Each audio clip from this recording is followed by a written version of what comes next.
Welcome to the Quiet Gym, where the game is broken down one possession, one adjustment, one idea at a time. A place where basketball is studied, not shouted about. Before we get started, today's episode is brought to you by Rock Bottom Reset, helping people rebuild discipline, confidence, and purpose one day at a time.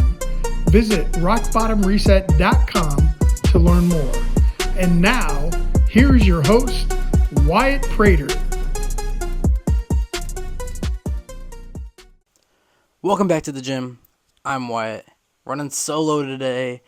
We got kind of a interesting topic to talk about today, but before we get right into it, I do want to talk about the Summer League so far. So, California Classic's over, Utah's over, we're in Vegas, and we've seen a lot of guys play well, and I kind of just want to point out the top picks because those are kind of the guys that's been performing very well. So, we saw Caleb Wilson get a 30-point game. We saw Darius Acuff put up some stats. AJ DeBansta has been kind of inefficient, but putting up good stats. Darren Peterson, again, putting up good stats. So, I'm really excited about these guys. I think last year was a really good rookie class. And I think this year we're in for the same thing. We're going to have a lot of guys coming in who's going to help contribute. You know what? They might not even help their team win right away. But these guys will definitely be putting up numbers. I expect Caleb Wilson to be putting up numbers after that game. I know it's one game, but he looked NBA ready. I expect DeBansta to be a big part of what Washington does on offense. I expect Peterson to be a big part on how they incorporate things into their offense. I expect Boozer to be more of a presence than he has been a little bit, but still put up numbers. Who else am I saying? Oh, Acuff. Acuff's gonna have the ball in his hand a lot in Sacramento, so I expect him to be putting up numbers. And these are all guys who's had really good summer leagues so far. But I don't want to really waste much time today because staying on the topic of the NBA draft, we just witnessed the 2026 NBA draft happen, and we had some shockers. We had some guys who, kind of went a little higher than expected, kind of went a little lower than expected, and that happens every year. And in hindsight, in 10 years from now, we could be looking at, maybe we're saying AJ DeBansta is more like the 5th pick in this draft. Or we could be saying not Terrence Shannon. We could be saying that Isaiah Evans is a top 10 pick, looking back at it. So that's what we're going to be doing. But instead, we're going to go back 10 years and redraft the 2016 NBA redraft. So you guys haven't been through a redraft with me, so I'm going to set up the ground rules. So obviously, with the redraft, we're going to talk about the rookies from 2016, the ones that were drafted, the ones that were undrafted. But a lot of people do redrafts where they just talk about this player, who is more valuable, what kind of rookie do you want, what kind of guy do you want putting into your organization. But I'm going to go a little bit even more specific with it. And if the team there was drafted, like, for example, in 2016, the 76ers took Ben Simmons number 1. I don't have Ben Simmons going 1, but if I was between Ben Simmons and whoever else, and I thought whoever else was a better fit, even if Ben Simmons was the better player, if I think he was a better fit for that organization, I'm still going to take the other guy over Ben Simmons. I think that's how most redrafts should be because, if you're going to go back and redraft, you don't want to, like let's say, for example, let's say Jamal Murray's in this draft, right? Let's say the Warriors have the pick that I think Jamal Murray is valued at. I'm not going to put Jamal Murray on that Warriors team because there's just no room for him. Because at the time they had Steph, they had Clay, both in their prime, and they just signed Sean Livingston. And at 2016, they either had Sean Livingston or Leandro Barbosa, which I think at that point it was Livingston. But they were set at guard. So there's no reason to pick Jamal Murray at whatever pick the Warriors had if they're not going to play Jamal Murray. So I do take account with that, but we're gonna go 1 to 30. We're gonna make our way the same way the draft would be, up and down. We're gonna specify the team, talk about the player a little bit, and we're gonna kind of do it in an efficient way. So I hope you guys are ready. And I hope you guys really like redrafts because I find them really interesting, and I hope you guys do too. Because I think it's fascinating to look back and see, how much teams were wrong about stuff. If I think about my Spurs, you know, as of recent history, you guys have said like, oh, they're a great drafts team, but they really haven't been. They just cut Jeremy Sohan, who they took 11th. They just, well, not just, they cut Josh Primo a couple years ago, and they only drafted him a couple years ago, and he was a lottery pick. So they really haven't had too many hits, to be honest. Just kind of recently with Dylan Harper and Steph Castle and Wemby, and even before that, I'd say Dem Vassell was a good pick for him, but they took Lucas Samanic, they took Lonnie Walker. I mean, those guys just weren't great for him. So, but without further ado, let's go ahead and stop talking about my Spurs and get right into this 2016 NBA redraft. So, like I said, the Philadelphia 76ers had this number 1 pick. And at this time, Philadelphia was going through, the process, right? At this time, they had Embiid. He was hurt. He was going through injuries. You didn't really know what you had in Embiid. You knew he was a good player, but you didn't really know what he was going to be. You just had a lot of centers. You had your Nerlens Noel. You had your Halil Okafor. They weren't really set any other position other than that. And, you had Rocco. You had Saric. Actually, I don't know if they had Saric yet. I want to say they did, though. And so with that, with the number 1 pick, you got to take the best guy available, and the best guy in this draft is Jaylen Brown. Jaylen Brown is my number 1 pick in this draft. Jaylen Brown, has been notorious to be the best second option of this era. He led the Celtics without Jason Tatum last year to, the 2 seed, averaging close to 30 points a game. And I am known to underrate Jaylen Brown a little bit, but he's a Finals MVP. He's a multiple-time All-Star, and he's helped the Celtics win a championship. And he's a big part of it, and he kept them afloat last year. And now, ironically, he's in Philly, and he's going to look to have a good year. And, when Jaylen Brown first got into the league, you didn't think he was going to be what he is now because he was kind of just a bench player. Like, the first 2 or 3 years, he was kind of just a good young bench player, athletic. He did kind of struggle from deep. Defensively, he was very good, and he kept that defense the entire time he's turned into a superstar. But, he's become an all-around scorer now, too. And now, going into his 10th year in the league, we're talking about him being a top 10 player in the league. So, do I think Jaylen Brown can be the best player on a championship team? I'm not fully convinced yet. Maybe I'll change my mind upcoming in Philly. But I think he's an amazing player, and he's definitely the best player left on this draft board. And, if you would have asked me a couple years ago if I would have taken this pick, I don't know if I would have. But he's definitely solidifies himself as the best player from this 2016 NBA draft. Next, the Los Angeles Lakers were here at 2. They ended up taking Brandon Ingram in real life, which isn't a terrible pick, don't get me wrong. But, Ingram was just kind of a piece on getting AD, so that kind of did work out for him in a sense.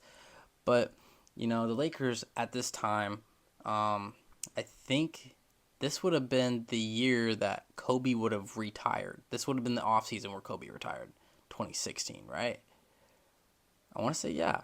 So they're just full rebuild mode. Again, another thing with, you have a young Julius Randle, you have a young D'Angelo Russell, you have a young Jordan Clarkson, you got a young core, and now you're looking to add who it was, Brandon Ingram, but now in this redraft, I know I said I'm not going to take multiple guards, but I do think best available is still best for them here at number 2, and I have them taking Jamal Murray. Jamal Murray originally went 7 in this draft to Denver, still at Denver to this day, but he's a one-time All-Star. Honestly, he's been snubbed multiple times. He's an NBA champion. Again, another guy who's been notorious to be one of the better second options of this era. He's an amazing, I think, honestly, scoring is the thing about Jamal Murray. Right, you can say how great of a ball handler he is. You can say he's an all right defender. He leads a good offense. But his pick and roll offense is phenomenal, and he's a great shooter. He's a great clutch shooter. In the playoffs, when he steps up, they're a scary team, and I think here the Lakers get Jamal Murray, and let's just say these guys stay together and they all hit what or let's say they just all have the same career. Just ends up being with the Lakers, right?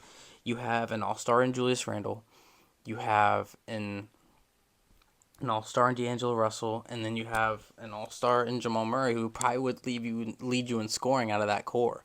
So I think this is a good pick for the Lakers here, and this will kind of be like your replacement for like Kobe. In real life they took Ingram, they took a wing, which wouldn't be a bad pick at all, and it still wasn't a bad pick. But you kind of get your guard replacement there. They kind of did think it was Jordan Clarkson. I think they ended up signing Lou Williams in this offseason, but I like Jamal Murray here at 2, and I think, to me, it's the obvious pick. But at 3 is where we get a little bit more debatable, because then, like, Jaylen Brown is kind of on his own tier. I wouldn't say Jamal Murray's kind of on his own tier, but I think he's the more pinnacle guy to take at 2. With 3, the Boston Celtics are on the clock, and at this point you have Isaiah Thomas, who really hasn't had the breakout year yet. You're going into the year, so, Isaiah Thomas is still your guy. At guard, you have Avery Bradley still. You have Marcus Smart. So you're kind of set at guard. In real life, they ended up taking Jaylen Brown, which is more just like kind of like a wing. I mean, they kind of put him at shooting guard, but, he was more of like a 3 when he first came into the league. And honestly, he's kind of a 3 now. But I had them taking a guy who originally went 27 to Toronto, and Pascal Siakam. Because at this point, they didn't have Jason Tatum. They didn't even have Al Horford yet. He was still in Atlanta, so at this point, I'm pretty sure Jared Solinger was their center, which, no disrespect, but, he didn't last very much longer after that. And so I think Pascal Siakam would be, you put this guy on this team, which Siakam, if you take his career, he did start off really slow. And it wasn't until that 2019 season with Kawhi where Siakam really started to look like Siakam.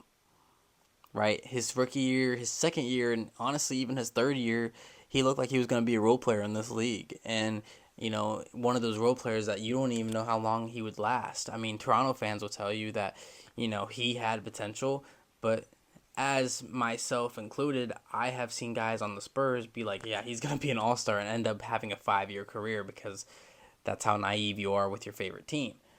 But with Pascal Siakam, you didn't even really get shown this, like, the flashes of the stardom. You get shown the flashes of, like, okay, he's good off handoffs. He's a good ball handler for the 4, so he might stay in the league just purely off that. But then we didn't know what he was going to become, and I think with the Celtics team, this would have been scary. If you kept IT, you kept Avery Bradley, you'd still have the next pick in the next year where they took Jason Tatum. I don't know if they would have taken Tatum, but they still would have had a good pick. You have Siakam. You end up still starting Al Horford later on. This team would have been pretty dang good, and they were already pretty good and had the potential to win a championship with that core. But this gives you a whole different look, and I think this would have been a pretty good fit. I think Siakam and Isaiah Thomas would have been a great fit together. I think Siakam is one of those players that he can fit with any star. And he can be your second scorer. He can be your third scorer. And likely, if he is, you're going to be a good contending team.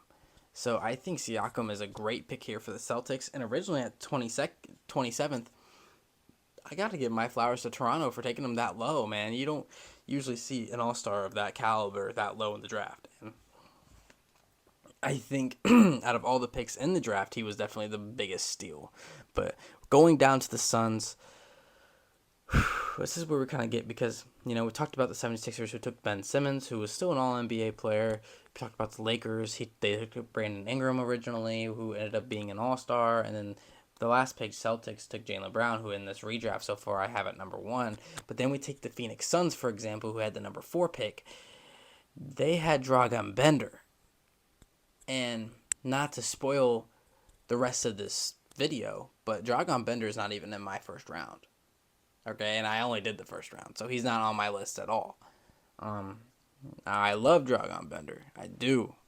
But he's just not that great. And for the number 4 overall pick, you hope he'd be a top 30 player in his draft class at least, at like the minimum. But unfortunately, that's just not how it worked out for them. But since the Phoenix Suns wanted to take the route of taking a center, I thought, why not give him Domantas Sabonis at this 4 and have them select him here? I've seen redrafts have Sabonis, and swapped him with Siakam, and that's not a bad take. But with Sabonis, he's a great statistical player. Is that same impact on the court? Not really. But he's a stretch big. He's a great playmaking big. He can score from the post. He can score from the mid-range. He can score from the 3. Defensively, he's one of the worst centers probably in the league as far as starting center-wise. But he's still an all-star. And, as far as him not being right now in the prime of his career, at one point, he was a really good center and an all-NBA center. So, having the Suns here, what this kind of look would give them was, they had Devin Booker at the time, who was still pretty young.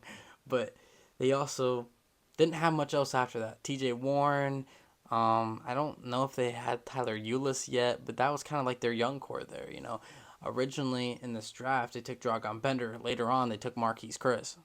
So, it's definitely a better look than what they had. But I think Sabonis, honestly, and if you took Sabonis, prime Sabonis, you take prime Devin Booker, is that a championship team? Probably not. But it's not a bad fit. You give Booker a playmaking big, honestly, that might look well in Phoenix. And I can honestly see Domantas Sabonis in a Phoenix Suns jersey.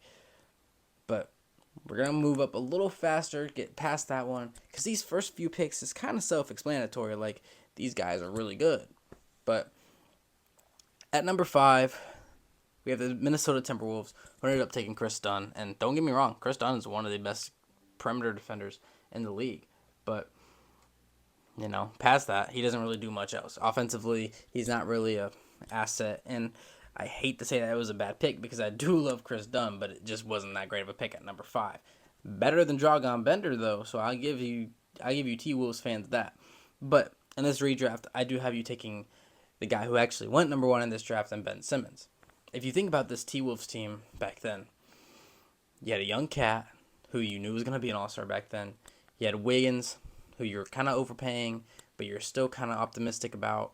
But you still had Ricky Rubio at this point. You still had... So originally taking Chris Dunn was... You were thinking like maybe it's time to move on from Rubio, which, a little later on you eventually did.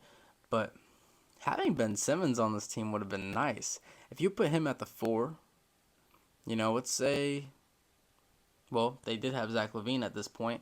So this team would have looked like Rubio, LaVine, Wiggins, obviously a rookie Ben Simmons, and then Cat.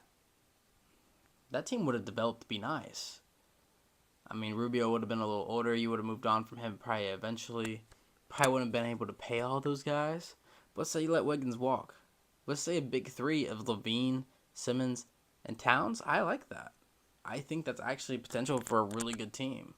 Now, if you take their primes, or let's just say, because you can't really take their primes, right? Because you could argue and say Cat's currently in his prime.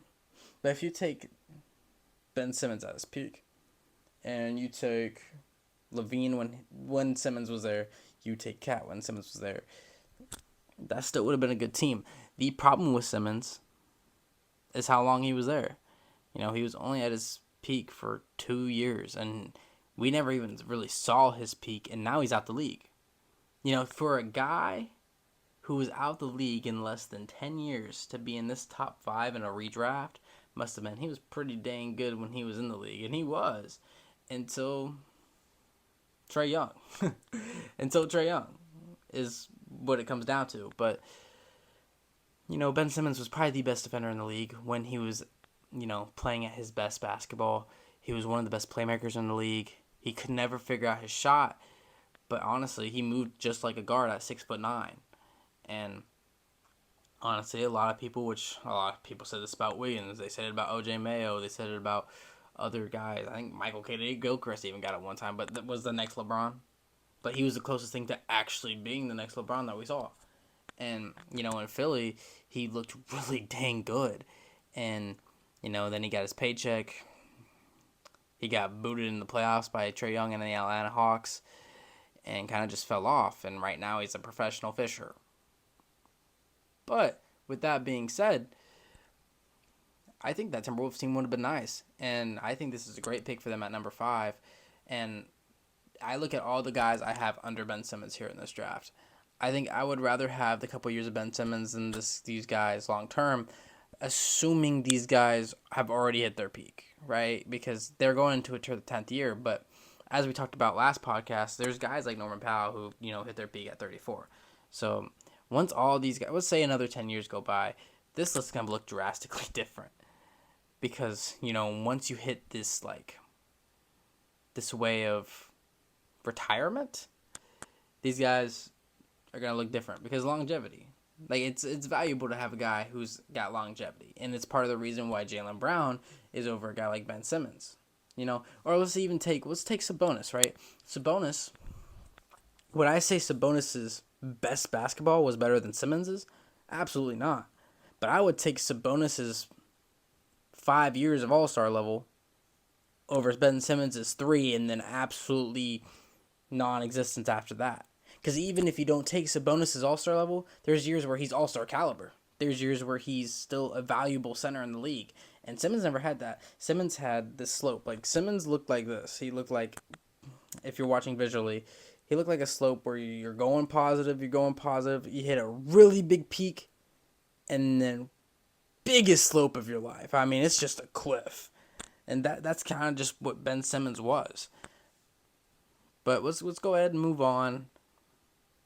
We have the New Orleans Pelicans, who 10 years ago took Buddy Hield at 6, which has not ended up being a bad pick because they ended up trading Buddy Hield for DeMarcus Cousins. So that worked out for him. But in this pick, I do have them taking Brandon Ingram, who ended up going number 2. So he only drops down to 6, which isn't terrible, and he's still an all-star player. So I think back then, this would have looked like Drew Holiday. This would have looked like AD. Putting Brandon Ingram with that team, honestly, would have been nice. Getting yourself a scorer, a shooter, honestly, a lengthy guy who, at the time, people were calling like a KD-esque type of guy. Now, did he end up to be that? Not to the extent, but still was an all-star player. And he's a great shooter. And, them taking Buddy Hield, who Buddy Hield is one of the best college players that I've ever witnessed. So it made sense at the time, but you're looking to make a high-level shooter. That's what you're trying to take. That's what Brandon Ingram ended up being, except for he was more off the dribble than a catch and shoot. But he could have done both, and he still does kind of do both. In Toronto, he did, but honestly, his stint in New Orleans. I mean, Pelicans fans, you know all about Brandon Ingram, and you know all about Brandon Ingram when he plays his best basketball. So, but now, upcoming 10 years later, we're going to see him have his first year at a big market in LA. Well, actually, that's not true because he actually played with the Lakers early in his career, didn't he? So, yeah, but he's back in LA, but not in a Lakers jersey, in a Clippers jersey. And I have a hot take about the Clippers that I have to save for a whole different episode. But I think I like Ingram here at 5 or at 6 with the Pelicans. I think it just shows them a whole different look and it gives them more of a score. And I think this would have actually prevented them from getting DeMarcus Cousins, which probably wouldn't have ended up working out. But at least they would have been able to develop a young guy and have them come up with AD. And who knows? If they would have drafted a guy like Brandon Ingram at this point, who, the Pelicans' biggest issue at this point was wings, right? They were stuck on Quincy Bontemps. They were stuck on Dante Cunningham. Honestly, I can't think of any other wings from this era. Ian Clark, maybe? I can't think off the top of my head, but, they always struggled with getting wings. And if they would have ended up drafting a wing, keeping Drew Holiday, and then that would have maybe attracted more free agents there, AD probably would have been a little bit more happy and decided to stay. That's just me, though. So, moving on, the Denver Nuggets had the 7th pick in this draft. They ended up taking Jamal Murray, so obviously they're going to get less value here, but not too worse. I ended up having them take DeJounte Murray, who ended up going late in this first round to my San Antonio Spurs, and trust me, when I know all about DeJounte Murray, I do. He's one of the clutchest players, in the league, despite, not getting the attention for that because he is constantly injured, and that's part of what you have to take into account with this is that, DeJounte has to go below all the other guys that were all-stars other than one. because he has been injured a lot in his career. Even with the Spurs, he missed a whole season to a torn ACL. They traded him to Atlanta, went through injury problems with Atlanta. I think he only had one season at Atlanta where he was relatively healthy. Now he's in New Orleans, and he's yet to show health in New Orleans. So, but when he does play, he's a volume scorer. He's one of the best perimeter defenders we have in the league. He's feisty. He shows grit. He plays strong despite him not being the biggest guard as far as size-wise. So, I do like this pick for the Nuggets. I think, would he have fit with Jokic as well as Jamal Murray would have? Absolutely not. I don't think that many guards probably would fit as well as Jamal Murray has. But I do like this pick for the Nuggets here. And then the next pick was taken by it was taken by the Sacramento Kings, but I have them taking Fred VanVleet, who went undrafted.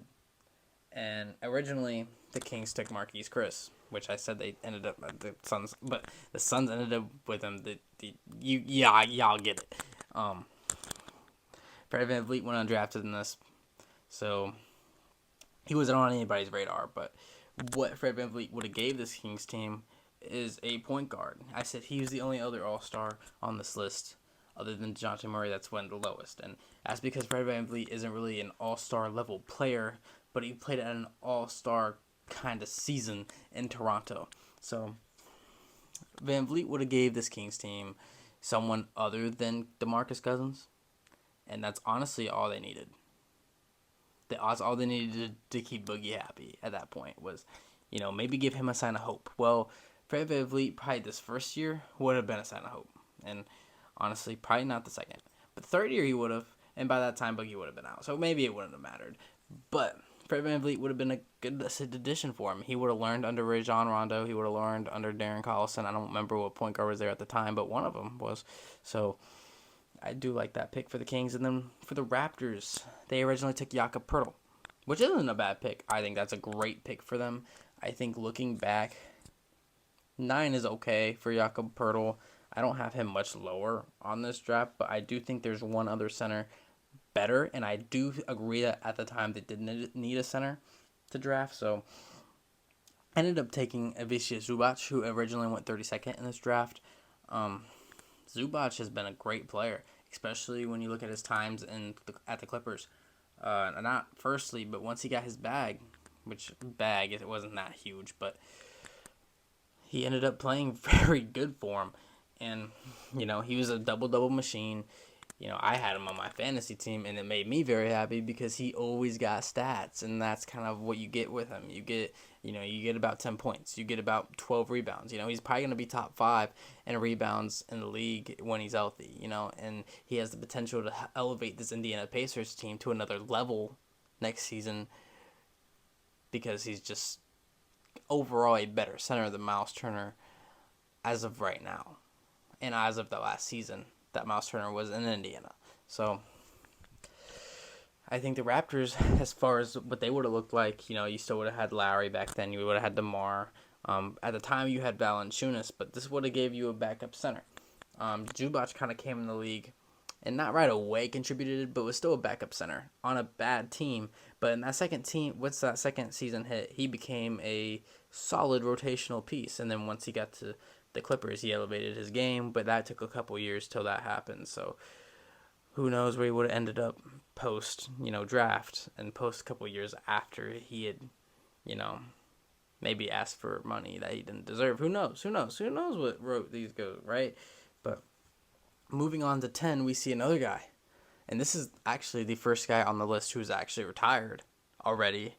Only lasted 9 years in the league. Well, 8, I think, right? Because he didn't play last year either. But this is Malcolm Brogdon. Malcolm Brogdon was actually the rookie of the year in this draft, and I ended up having to take him 10, who originally went 36th in this draft. Now, the Bucks here ended up taking Thon Maker, who, if you're familiar with NBA YouTube back then, a lot of people thought was going to be this amazing player. And if you ever watched Game of Zones from House of Highlights, you know that Thon Maker is a god. Okay, but I don't agree with that. We've watched Thon Maker play. He averaged about 5 points a game. And again, another player that I don't have on cracking my top 30 here. But what Malcolm Brogdon, well, I can't even talk about what Malcolm Brogdon would give the Bucks because at this time he was drafted by the Bucks and he had a great rookie year. He averaged about, well, I don't remember.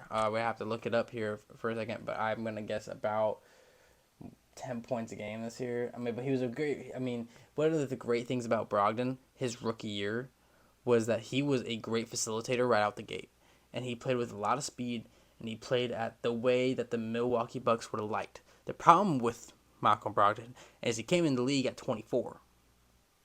But as he got older, and I would say his best stints were probably in Indiana, he was an all-star caliber kind of player. I mean, he even averaged 21 points per game one season. He played 56 games this year. He played 35 minutes a game. I mean, shot pretty good efficiency. Yeah, he played well. Yeah, he averaged 10 points a game this year. That rookie year, he had 4 assists, which is pretty good for a point guard who's only getting 26 minutes a game on a average Milwaukee Bucks team.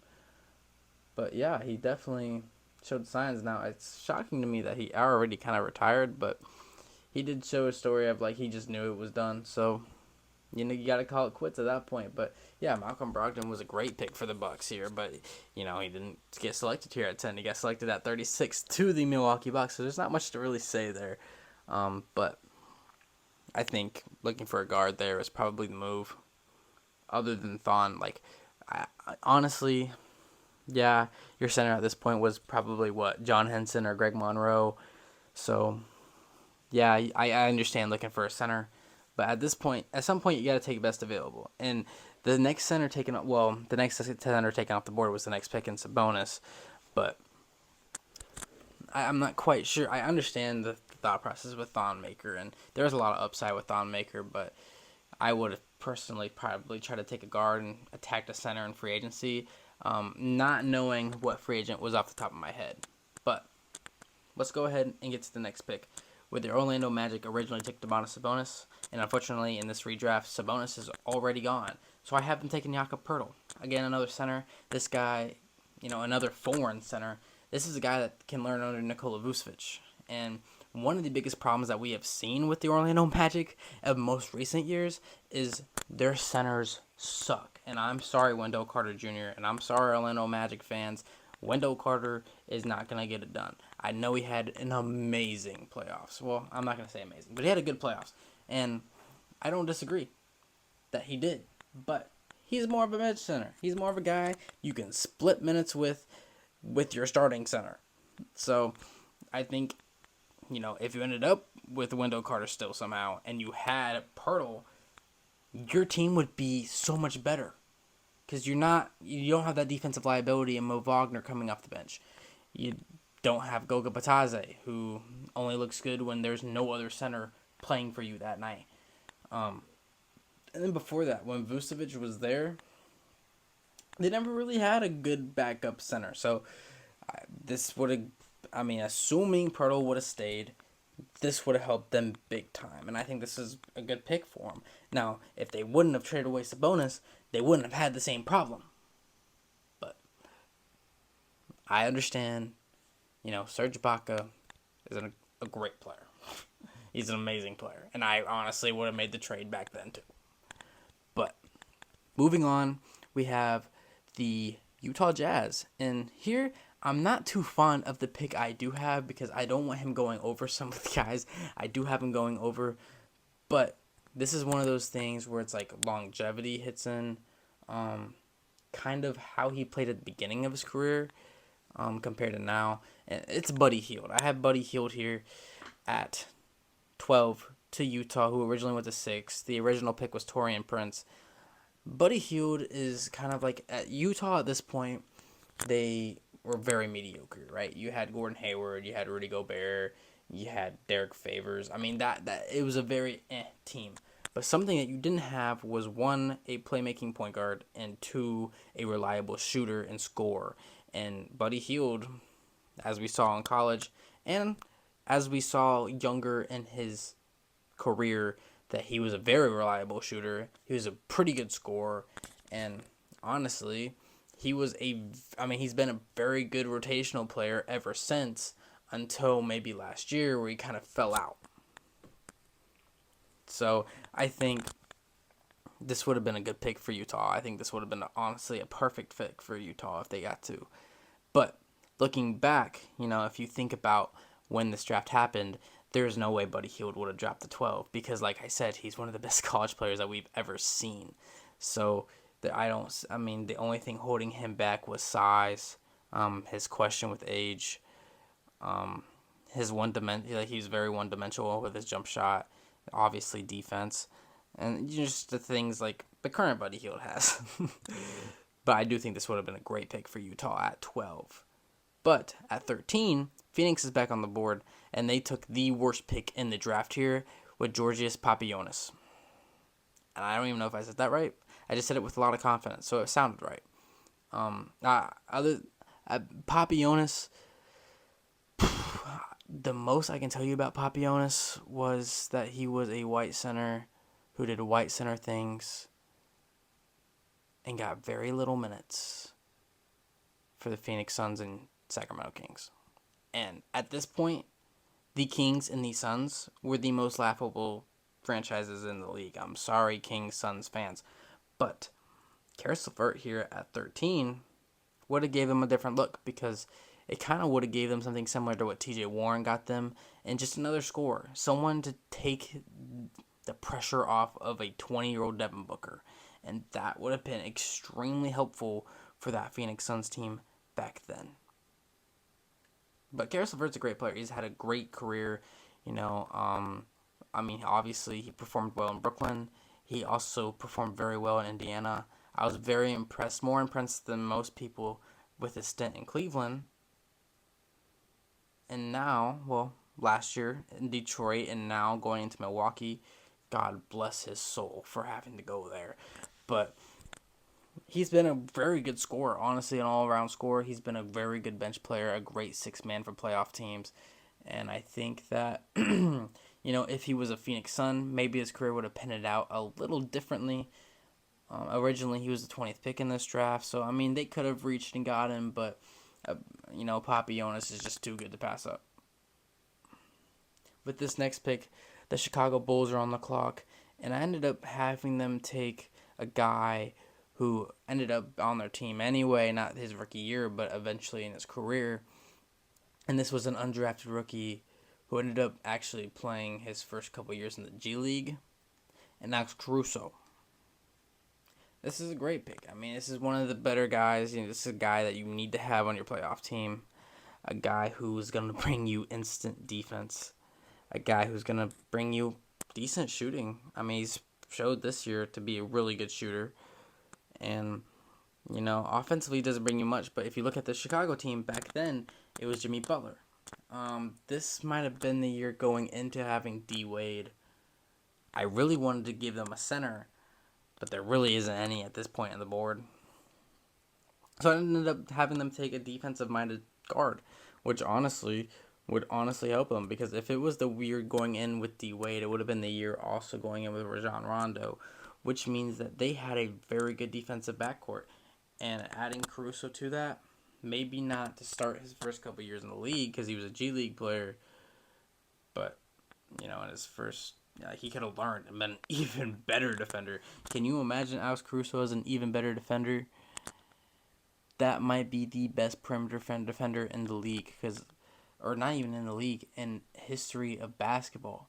The only thing holding him back is his offense. His defense is there. So I think here at 14, just barely cracking the lottery after going undrafted, I think the Bulls got a perfect pick here.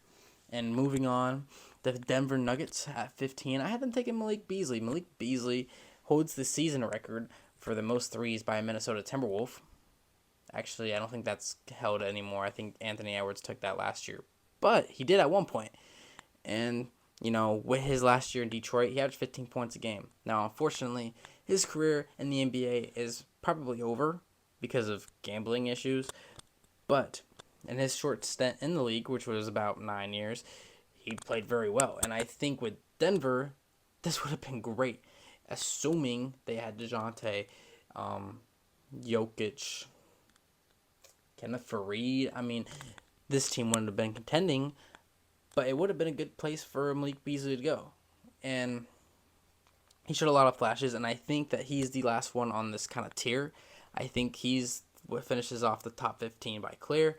And then we go to 16 to Boston, who the year before took Marcus Smart. But I'm with their second pick in this draft, who previously took Pascal Siakam in my redraft, is going to redraft and take a guy who went fifth, and Chris Dunn. Chris Dunn, if they ended up taking Chris Dunn, that would have been great because they missed out on Jaylen Brown, obviously, because, didn't end up getting Jaylen Brown in this one, and that's where the two-guard defense came from originally. Well, now you get it in Chris Dunn. So now you can get the scoring of Siakam, you can get your defense in Chris Dunn, and your rotation is set. This would have been an amazing draft for the Boston Celtics. But Chris Dunn, as good as he's been defensively, is similar to Alex Caruso offensively. He's just been not that great. He's been worse than Alex Caruso offensively in his career. And he's a very valuable player to have on your team. Don't get me wrong. I love him. But he's just not that kind of guy. So he kind of does have to go here at 16. But with the Memphis Grizzlies, I have a guy who went 12th in Taurean Prince. Taurean Prince, again, kind of just 3-and-D type of player, lengthy career. He's going into his 10th year. All these guys are pretty much going into their 10th year.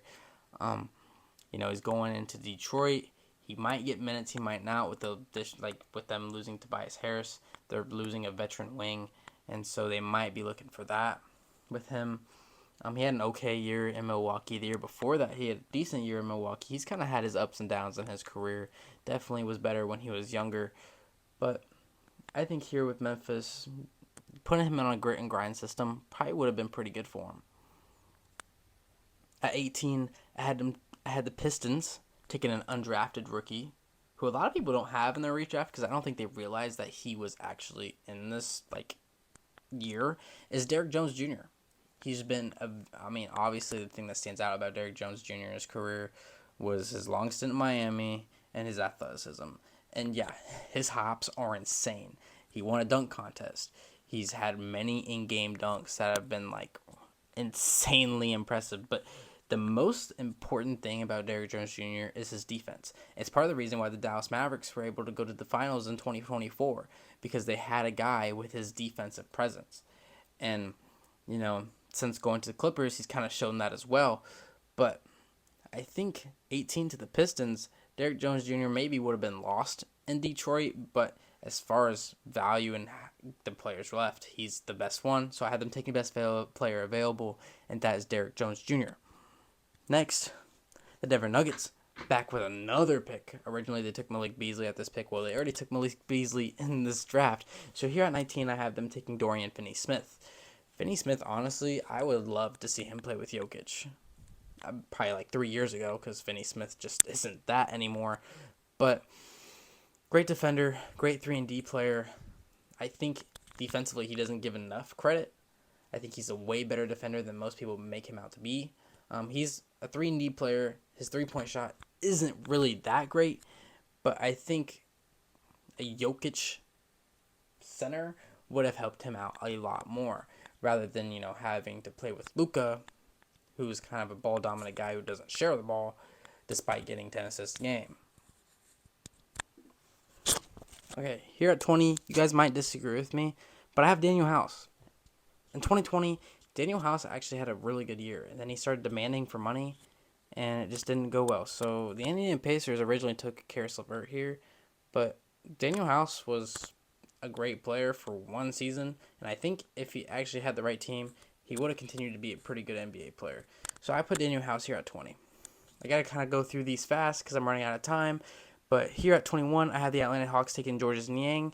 He's been a really good player for some playoff teams, and, he hasn't been a big part of those teams, but has had some pretty good big moments in decent games for decent teams. So, Niang, I went to the Atlanta Hawks at 21.